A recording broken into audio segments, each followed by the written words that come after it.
All right, we are out here. I am by myself today. This is the solo episode of The Come Up, where we go over the real, the raw, the McNasty, and some of the good stuff of what it takes to build your success, whatever that means to you.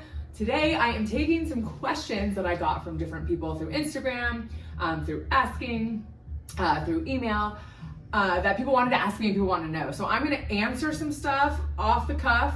I've got some note cards here of the questions that people have been asking me, and I hope that you enjoy this solo episode of The Come Up. So we're gonna get into it. Let's see, I'm gonna try not to skip any, but just to be real, like, you know how it be. What is the most important trait or tool for success? Oh, that's a really good question. I'm gonna say hard work. I don't think that there's anything out here that replaces just having the ability to buckle down and get shit done. I always say this to my students. I'm pretty sure I've said it on another episode earlier in the season, but one of the things that I always preach is that it's not usually the most talented person in the room, or it's not always the most talented person in the room, but what it is always, without a doubt, it is the most hard-working person in the room who is going to be the most successful. I think that there are a ton of people in the world that are talented, a ton of people in the world that are gifted, but not all of those people have the work ethic that is necessary to turn that talent and those gifts into purpose and passion. And so to me, and a career and success. And so to me, really having that work ethic, that is the most important tool. I really think that if you are willing to work hard and put in the hours, put in the time, be patient, that you will be successful eventually, whatever that means. So to me, that's the most important trait.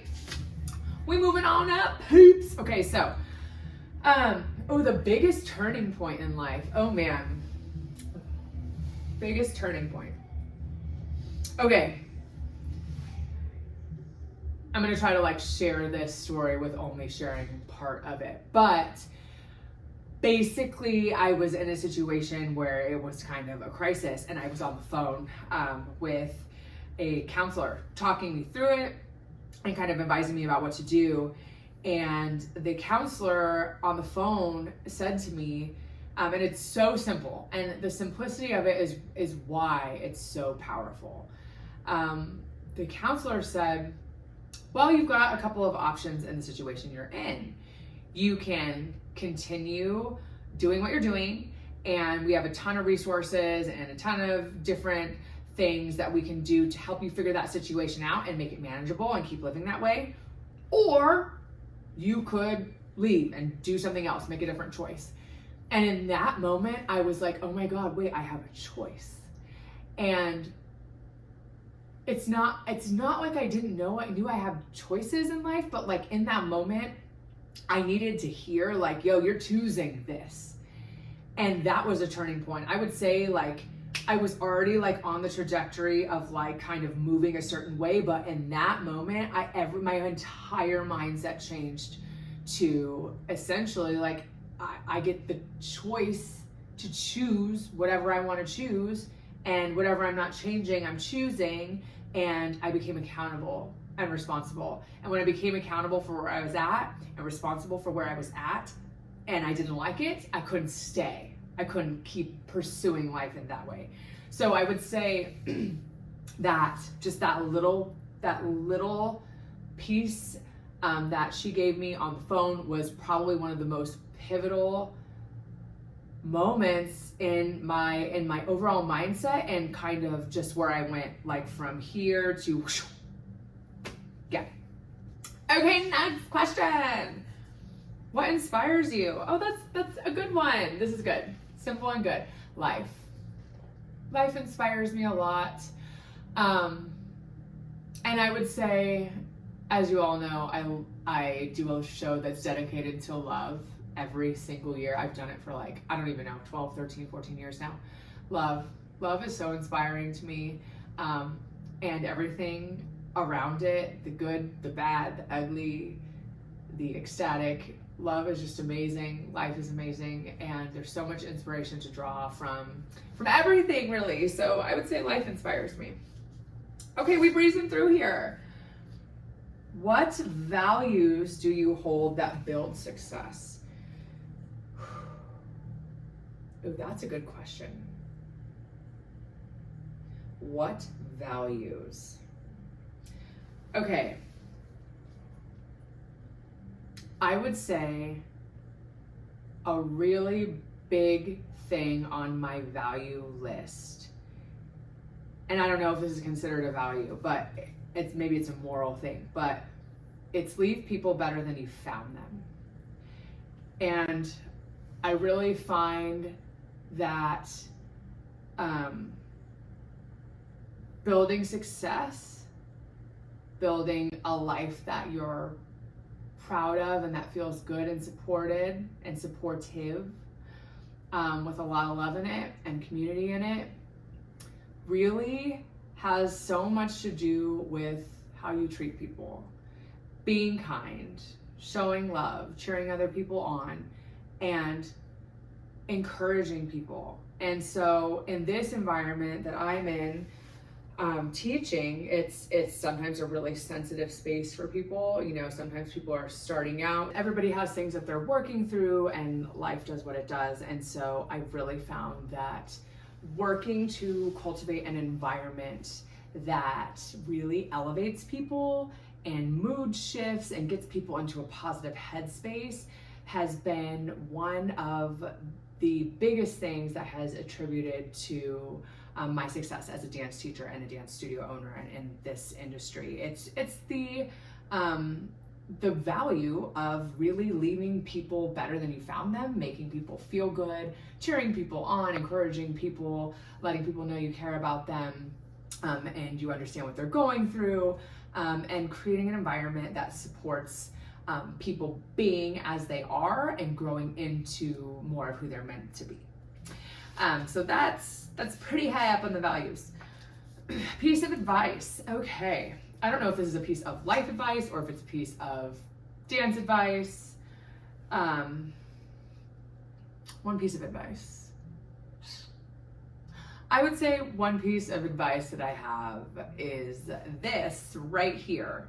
On my hand, it says, be love. And what does that mean? Okay, so this is something that I got tattooed right after my mom had passed away, because of course I'm in a moment trying to make sense of everything and put all the pieces together and asking why and where do I go from here and all those kinds of things. And a message, as they do, just dropped into me that said, be love. And in that moment, I recognized that message as basically that when I choose to act, or if I am thinking about moving forward or thinking about how to respond or thinking about how to be, that love is the answer to all of those things. And so now when I'm in a challenging situation, or like a confrontation or something where I have to really like work my way through it, I always ask myself, like, what would love do in this situation? And that tends to bring me, especially if it's a situation where I'm elevated, that tends to bring me to a place where I'm like, okay, like let me make a choice with my heart space so that I actually have the ability to be open and receive and give. And even if I find myself still in conflict or I am not in agreement with whatever's going on, at least I know that I made my best effort to be open to whatever is happening. So I would say, be love is my biggest piece of life advice. Ooh, we lost some. Okay, next question. What is your biggest failure and what did you learn from it? Oh my God, failure. Okay, first of all, I've been talking about this a lot this week because I'm just feeling really reflective, you know, being here at this place in my journey as a dancer, and just like all the magical things that have come this year from a mountain of hard work and a ton of failure, like getting to where I am here, which is like a really big peak in many mountains that I really want to climb. Like I have so much further to go, but getting even here thousands of failures, more failures than successes, more sacrifices than not. My biggest failure that I think kind of brought me into this, like, into who I am, a lot of who I am. I owned a dance studio. Actually, before I owned Escape Dance Academy, it was called IME, I Am Myself Dance Center. I opened it when I was 23, 24. I ended up getting pregnant right away. So that was a challenge in itself, but really, you know, in reflecting about this, especially before I opened another studio, which is a whole nother story, I opened that studio and I really tried to do what I saw everyone else around me doing, which was little ballet classes and kind of this cookie cutter type of framework and the scheduling and the voice of it. And I really just tried to make myself fit in because I'm like, I need to make a living off of this. And the best way to do that is to do what everybody else is doing. And that business ended up failing. Okay. And I had to close it down before my lease was up, ended up owing a whole bunch of money, and it was just awful. It was a terrible first business experience, but it taught me this. The second time I went to open a dance studio, which is this dance studio that has now been here for 11 years, I really had to like reflect on why that failure happened and take accountability for why it happened so that I could like confidently step into a similar adventure with better knowledge, with more wisdom. And I came to the conclusion that it was because I was not authentic to myself in how I did it. I did not want to do itty bitty tiny ballet cookie cutter classes. I did not want to talk like all straight edge. Like it's just like I didn't want to fit in, and I did it against my own like feelings of not wanting to do it. And so I learned out of that failure that the key to standing out, to being successful, to having a place that's magnetic is the authenticity of it, is my own authenticity. So now anytime I do anything, I try to like really center like who I am at the core of it, and make sure that it is in alignment with who I am, because I want success, even though it doesn't always happen because of it, but I want to feel like aligned with what I'm doing, so I know that there's some power behind it, the power being me, the power being love that I put into it.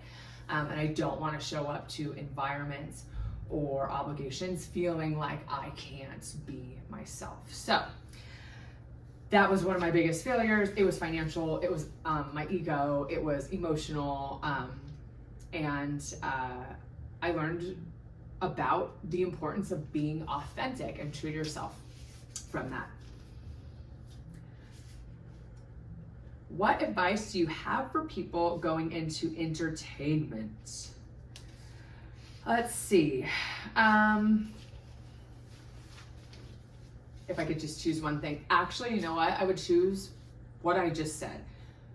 It's so hard to do this because in the entertainment industry, especially when you're looking at it from afar, and especially in dance, like we have so many people we look up to, so many people we want to move like, so many careers that we see that are so admirable and seem to go down a really specific path, which is part of the reason I wanted to do this show, is because it's not what it looks like on the outside, right? There's always so many more twists and turns than you see, so many more challenges than you see.